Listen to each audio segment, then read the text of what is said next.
Fourmis. 2. Le peuple des fourmis, dit madame Escargot, est un peuple actif qui va et vient sans cesse sur les routes de France et qui doit connaître beaucoup de gens et être au courant de beaucoup de choses. Nous allons demander aux fourmis si elles ne connaîtraient pas une jeune fille digne d'épouser notre escargoton. J'allais te le proposer, dit le père escargot. Et il descendit de son balcon avec sa femme pour interroger les fourmis. Les fourmis répondirent. Justement, nous avons ce qu'il vous faut. À quelques mètres d'ici, dans le trou d'un vieux mur, vit une demoiselle escargot de la plus jolie coquille, dont on a dernièrement fait cuire les parents.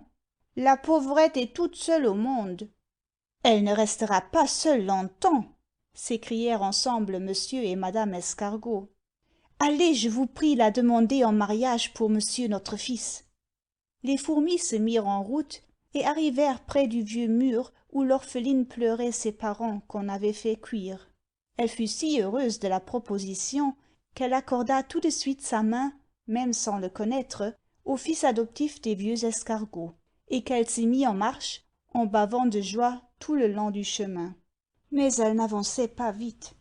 Alors les fourmis fabriquèrent avec des brins d'herbe une chaise à porteurs qu'elles chargèrent sur leurs épaules.